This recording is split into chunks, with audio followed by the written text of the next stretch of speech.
दोस्तों, आपकी कामयाबी आपके घर में सुख शांति लाती है। आपका हमेशा मुस्कुराना, हमेशा खुश रहना और स्वस्थ रहना जीवन की बेहतरीन खुशियां देता है और आपको इस दुनिया का सबसे सुखी इंसान भी बनाता है। आज की जो कहानी मैं आपको सुनाने जा रहा हूं, इस कहानी में सारी दुनिया का ज्ञान समाहित है और सभी मुसीबतों का समाधान भी है। इसलिए इस कहानी को आप अंत तक जरूर देखिएगा। बहुत समय पहले की बात है। एक छोटा सा नगर था। उस नगर में एक बहुत ही धनी सेठ रहा करता था। उस धनवान सेठ के पास कहने को सब कुछ था, किसी चीज की कोई कमी नहीं थी। उस धनवान सेठ ने अपने जीवन में बहुत बड़े बड़े मुकाम हासिल किए थे। उसने अपने जीवन में कई सफलताएं प्राप्त की थी। वह जिस नगर में भी व्यापार करने जाता, वहां पर भी उसे सफलता मिलना निश्चित था। वह अपने जीवन में कभी भी हारा नहीं था। उसका व्यापार भी खूब जोरों शोरों से चल रहा था। उसके पिताजी ने उसे ऐसी 4 बातें बता रखी थीं, जिसका वह नियमित पालन किया करता था और उन्हीं बातों का अनुसरण किया करता था। और उन्हीं बातों की वजह से उसका जीवन बड़ा ही सुखमय था। वह जीवन के हर क्षेत्र में सफल था। ऐसे ही काफी समय बीत गया और अब वो धनवान सेठ काफी बूढ़ा हो चुका था। अब उसे लगने लगा था कि मेरी मृत्यु बहुत नजदीक है, मेरी मृत्यु कभी भी हो सकती है। और वह जानता था कि उसका बेटा बहुत भोला है, बहुत नादान है, उसे अभी दुनियादारी की समझ नहीं है। इसलिए उसने अपने बेटे को अपने पास बुलाया और अपने बेटे से कहा, बेटा, मैंने अपने पिताजी से 4 बातें सीखी थीं और उन्हीं बातों को मैंने अपने जीवन में उतारा। उन्हीं के अनुसरण की वजह से आज मैं अपने जीवन में इतना सफल हूं, अपना जीवन सुखमय पूर्वक बिता रहा हूं। उन्हीं बातों की वजह से आज मैं इतना सुखी हूं, संतुष्ट हूं और इतना धनवान हूं। ना ही कभी मुझे कोई बीमारी हुई और ना ही मुझे कभी कोई धन की कमी हुई। और तुम देख ही पा रहे हो कि मैं इस नगर का सर्वश्रेष्ठ धनवान हूं। लेकिन आज मेरे पास जो कुछ भी है, मैं उससे संतुष्ट हूं, मैं खुश हूं। लेकिन मैं चाहता हूं कि तुम मुझसे भी आगे बढ़ो। तुम और नाम कमाओ, तुम और धन कमाओ, लोग तुम्हारे बारे में जाने, तुम्हें पहचाने, क्योंकि हमारा समय कुछ और था और तुम्हारा आने वाला समय कुछ और ही है।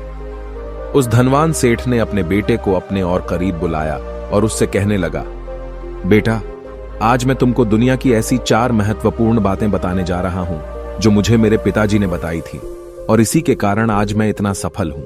यदि तुमने इन सभी बातों को अपने जीवन में उतार लिया, इनका नियमित तौर पर पालन किया, इनका अनुसरण किया, तो तुम भी अपने जीवन में बहुत धनवान बन जाओगे, अपने जीवन को बहुत सुखमय तौर पर बिताओगे।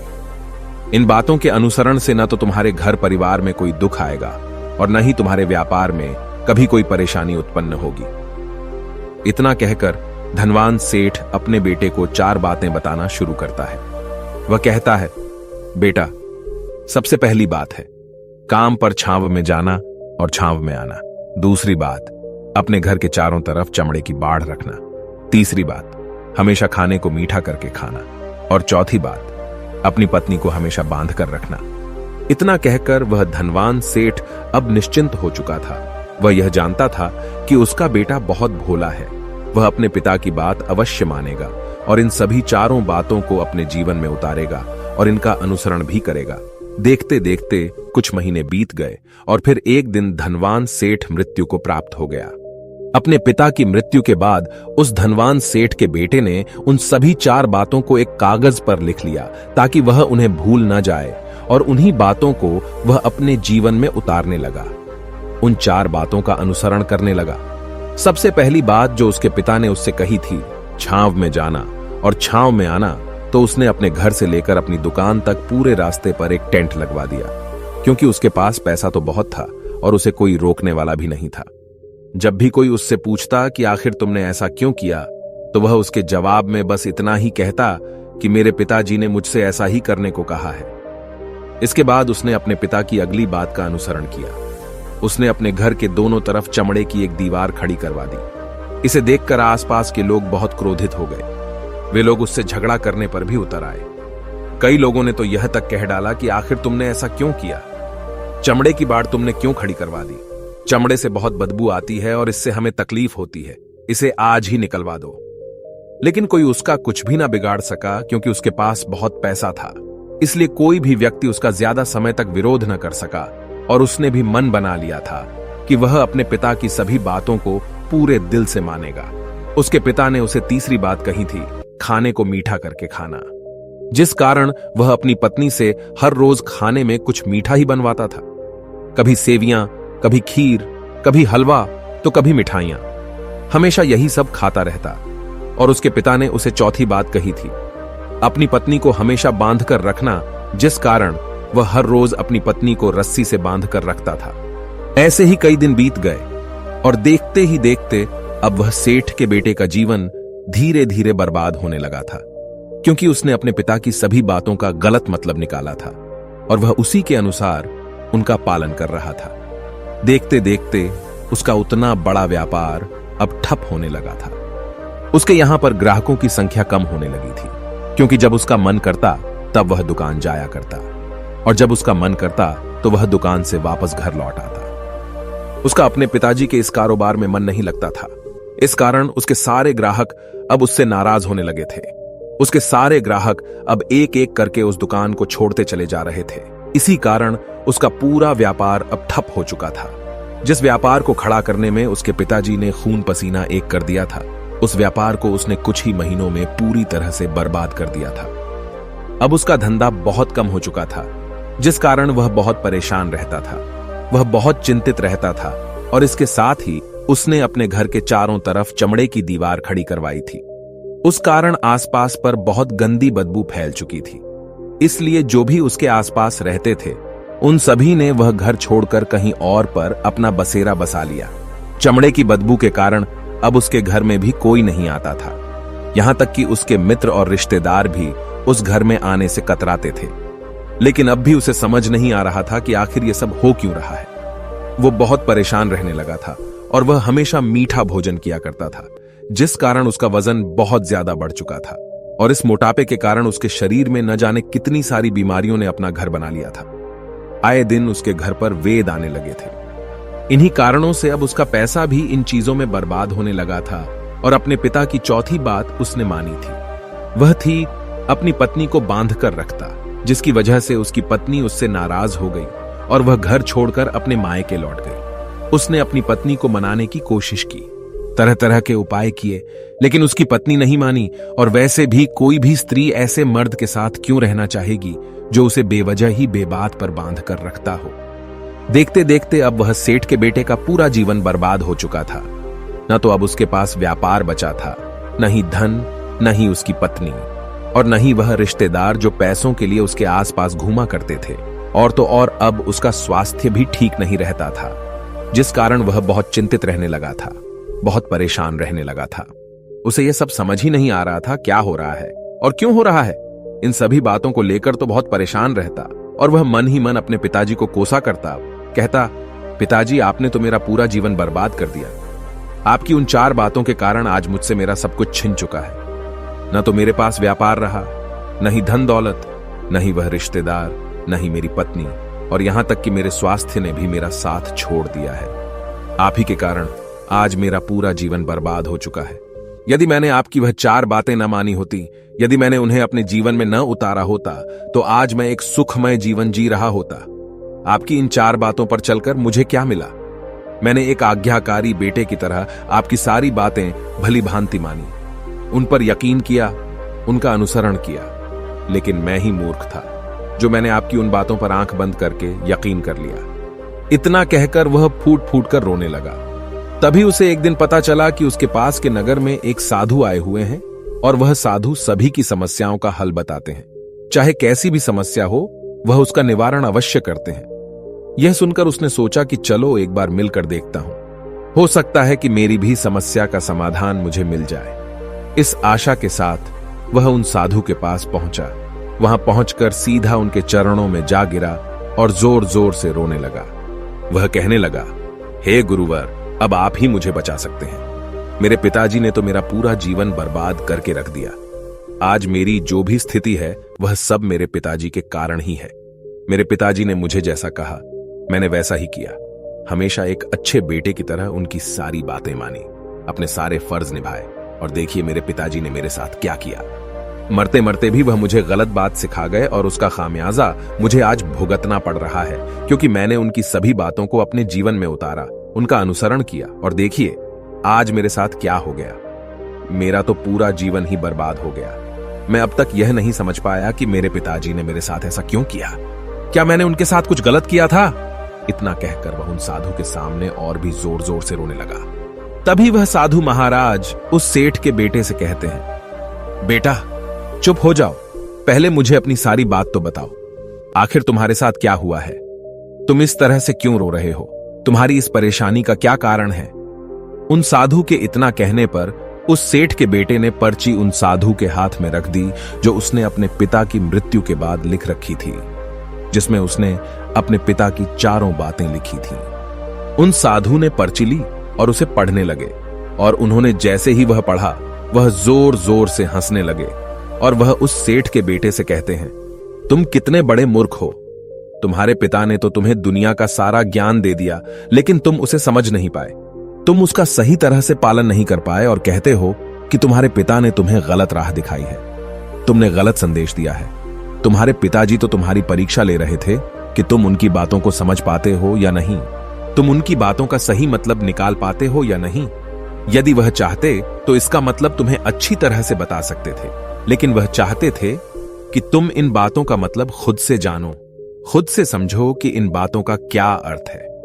लेकिन अब तो ऐसा प्रतीत होता है कि मानो तुम्हारी बुद्धि बिल्कुल भ्रष्ट हो चुकी है। तुमसे बड़ा मूर्ख मैंने आज तक नहीं देखा। जिसके पास दुनिया का इतना बड़ा ज्ञान हो, वह भला इतनी बड़ी मूर्खता कैसे कर सकता है? तुम्हारे पास कोई ज्ञान नहीं है, तुमने कोई भी ज्ञान अर्जित ही नहीं किया।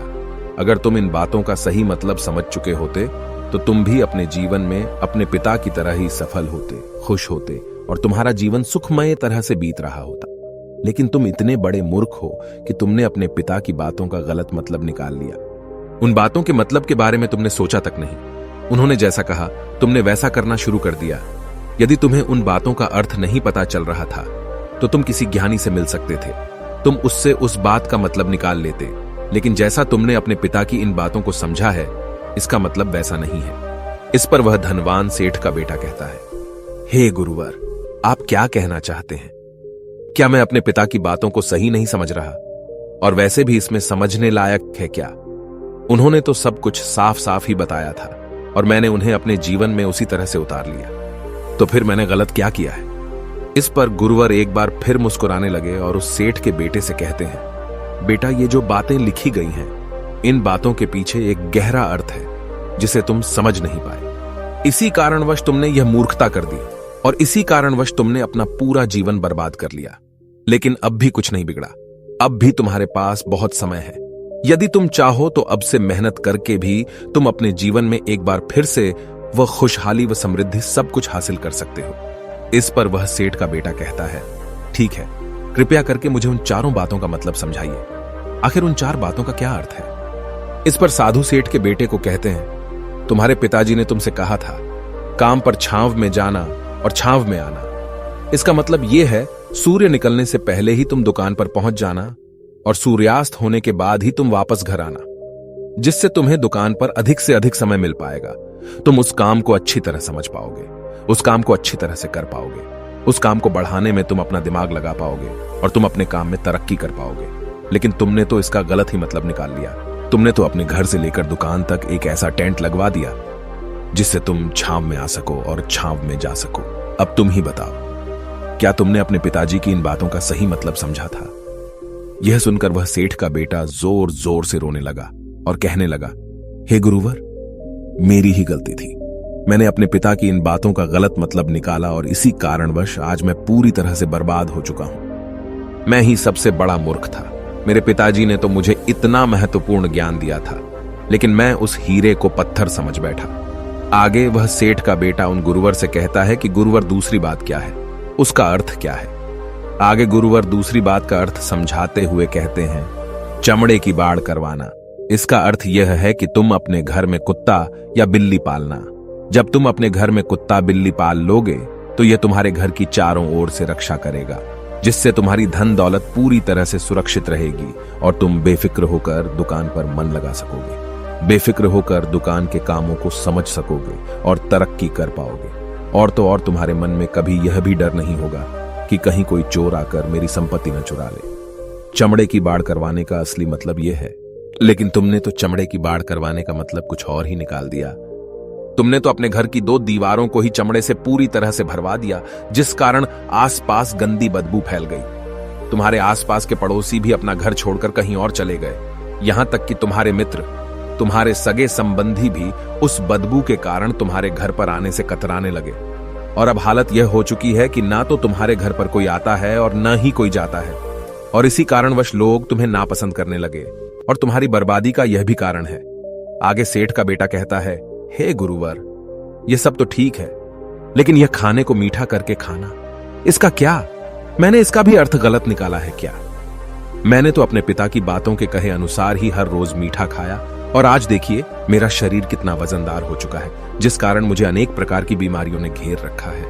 क्या मैं इस बात को भी गलत समझ रहा था? इस पर वह साधु उस सेठ के बेटे से कहते हैं, हां, तुमने इस बात का भी गलत मतलब ही निकाला है। मीठा करके खाने का अर्थ यह है कि जब भी तुम्हें भूख तेजी से लगे तभी तुम्हें भोजन करना है, न उसके पहले और न उसके बाद। अन्यथा यदि तुम्हें भूख न लगी होगी और तुम्हें भोजन मिल जाए तो तुम उस भोजन की कभी कदर नहीं करोगे। वह रोटी तुम्हें कभी मीठी नहीं लगेगी। फिर चाहे वह भोजन कितना भी स्वादिष्ट क्यों ना हो, चाहे भोजन कितना भी लाजवाब क्यों ना हो, तुम उसकी कदर कभी नहीं कर पाओगे, तुम उसका सम्मान कभी नहीं कर पाओगे। किंतु जब एक व्यक्ति को जोरों की भूख लगी होती है तो उसके सामने यदि तुम सूखी रोटी भी रख दो तो भी वह उसके लिए किसी पंचमेल से कम नहीं है। वह उसे प्रेम पूर्वक खाता है, उसका आदर करता है, उसका सम्मान करता है, और वह रोटी उसे मीठी लगती है। इसीलिए तुम्हारे पिताजी ने यह कहा था कि भोजन मीठा करके खाना, जिससे तुम्हारा स्वास्थ्य भी अच्छा रहेगा। क्योंकि जब एक व्यक्ति को भूख लगी होती है और उस समय पर जब वह भोजन करता है तो वह उसके लिए एक अमृत समान होता है, और वहीं पर जब किसी व्यक्ति को भूख न लगी हो और ऐसे समय पर वह भोजन करता है तो वह उसके लिए विष समान है, वह उसे बहुत नुकसान पहुंचा सकता है। लेकिन तुमने तो इसका भी गलत मतलब निकाला था। तुम हर रोज मीठा खाने लगे, जिस कारण तुम्हारा वजन बढ़ने लगा, और इसी कारणवश तुम्हारे शरीर में अनेक रोग ने अपना घर बना लिया और यह तुम्हें मृत्यु के करीब ले जा रहा था। इसलिए आज से जब भी तुम्हें जोरों की भूख लगे तभी भोजन करना तुम्हारे लिए अत्यधिक फायदेमंद होगा और तुम्हारे शरीर को हमेशा निरोगी बनाने में तुम्हारी मदद करेगा। और जब भी तब भोजन की आवश्यकता न हो, तुम्हें भूख न लगी हो, ऐसे समय पर भोजन कभी ना करना। यह तुम्हारे लिए बहुत नुकसानदायक साबित होगा। और यही तुम्हारी तीसरी गलती थी, जिस कारण तुम्हारा पूरा जीवन बर्बाद हो रहा था। आगे सेठ का बेटा कहता है, चौथी बात तो बिल्कुल साफ लिखी गई है, अपनी पत्नी को हमेशा बांध कर रखना, तो इसका अर्थ भी कुछ और है। क्या मैंने इसका भी गलत मतलब निकाला है? इस पर साधु कहते हैं, हां बेटा, अपनी पत्नी को बांध कर रखने का अर्थ यह नहीं है कि तुम रोज रस्सी से बांध कर रखो, बल्कि इसका अर्थ तो यह है कि जब भी तुम दोनों के बीच में कोई आपसी मतभेद हो जाए, कुछ नोक झोंक हो जाए, तो तुम अपनी पत्नी पर हाथ मत छोड़ना। जब तक एक स्त्री का पति उसके साथ रिश्ते में बंधा होता है तो वह अपने रिश्तों में बंध जाती है और वह अपने रिश्ते को पूर्ण तरीके से निभाने का हर मुमकिन प्रयास करती है। और ऐसे समय पर यदि तुम्हारे बीच कुछ नोक झोंक हो जाए, कुछ गलतियां हो जाए, और ऐसे समय पर तुम उस स्त्री का हाथ नहीं छोड़ते, तो वह तुम्हें छोड़कर कभी नहीं जाएगी। लेकिन इसका अर्थ यह भी नहीं है कि तुम अपनी पत्नी पर अत्याचार करो, बल्कि तुम्हारे पिताजी यहां पर कहना चाहते थे कि जो भी कोई व्यक्ति तुम्हारे साथ किसी रिश्ते में जुड़ा हुआ है, उसे अपने रिश्ते में इस तरीके से बांध लो कि वह तुम्हारे साथ झगड़े और नोक झोंक के बाद भी नुकसान न पहुंचा सके, वह तुम्हारे साथ कुछ गलत न कर सके और तुम्हारा फायदा न उठा सके। अपने रिश्तों को हमेशा बांध कर रखना, उन्हें खुला मत छोड़ना, अन्यथा वह तुम्हारे हाथ से फिसल जाएंगे। और हम में से अधिकांश लोग अपने जीवन में यही गलतियां करते हैं और अपने नए रिश्तों को कभी समय नहीं देते, जिस कारण उनका रिश्ता उतना मजबूत नहीं हो पाता और इसी कारणवश वह अपने रिश्ते से हाथ धो बैठते हैं। और यही गलती तुमने भी की। तुमने तो अपनी पत्नी को बांध कर रखा था, तो भला वह तुम्हें कैसे माफ कर सकती है? और यही कारण है कि वह तुम्हें छोड़कर चली गई। तुमने जो अपनी पत्नी के साथ किया वह माफी के लायक नहीं है, लेकिन तुम्हें अपनी पत्नी से माफी मांगनी चाहिए क्योंकि तुमने गलत किया है। इसलिए जाओ और अपनी पत्नी से माफी मांगो, उसे वापस घर लाओ। और यही वह 4 बातें थीं जो तुम्हें तुम्हारे पिता ने समझाने का प्रयास किया था, लेकिन तुमने इन सभी बातों का गलत मतलब निकाला और इसी कारणवश तुम पूरी तरह से बर्बाद हो गए। किंतु अभी भी तुम्हारे पास बहुत समय है। यदि तुम इन सभी बातों का सही से अनुसरण करते हो तो तुम अपने जीवन में एक बार फिर से वह सब कुछ हासिल कर सकते हो जो तुमने खोया है। ये सारी बातें हमारे जीवन की पूरी परेशानियों का समाधान है। तुम किसी भी तरह से इनको देख सकते हो। यदि तुम कामयाब होना चाहते हो तो तुम्हें मेहनत करनी ही होगी। सूर्य निकलने से पहले तुम्हें अपने घर से निकलना होगा और हमेशा सूर्य के ढलने के बाद ही तुम्हें घर वापस लौटना होगा, ताकि धन दौलत को कोई तुमसे छीन न ले। तुम्हें अपने रिश्तों को कुछ इस तरीके से बांधना होगा ताकि वह रिश्ते तुम्हें परेशान न करें, तुम्हें तकलीफ न पहुंचाएं, तुम्हारा फायदा न उठाएं। और हमेशा एक अच्छा और स्वस्थ भोजन करना जब तुम्हें भूख लगी हो, ताकि तुम्हें जो भी सांसें मिली हैं तुम उसे खुशी खुशी जी सको। और अपने रिश्तों को हमेशा बांध कर रखना, उन्हें खुला मत छोड़ना, अन्यथा वह तुम्हारे हाथ से फिसल जाएंगे।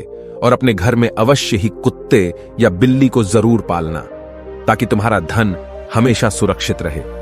इन सभी बातों का अपने जीवन में अनुसरण करने के बाद तुम अपने जीवन में सब कुछ एक बार फिर पा सकते हो जो तुमने आज तक खोया है, और हो सकता है कि तुम इससे भी अधिक उन्नति कर पाओ, इससे भी अधिक समृद्धि पा सके, अपने जीवन को खुशहाल और सुखमय बना सके। इतना कहकर साधु शांत हो गए और सेठ का बेटा भी अपनी सभी गलतियों को समझ चुका था। उसने उन गुरु को प्रणाम किया और वापस अपने घर लौट गया। उसने उन सभी चारों बातों को अपने जीवन में उतारा, उनका सही सही अनुसरण किया। उसके बाद से उसके जीवन में सकारात्मक प्रभाव दिखने लगे। वह एक बार फिर से अपने व्यापार को खड़ा करने में सफल रहा। वह एक बार फिर से अपनी पत्नी को घर लाने में सफल रहा, और देखते ही देखते उसका जीवन सुखमय और आनंदमय हो गया था। मुझे उम्मीद है कि आपको यह कहानी पसंद आई होगी और आपने इससे कुछ सीखा होगा। कहानी के बारे में अपने विचार आप हमें नीचे कमेंट बॉक्स में कमेंट करके बता सकते हैं। जाने से पहले वीडियो को लाइक करें और चैनल को सब्सक्राइब जरूर करें। नमो बुद्धाय।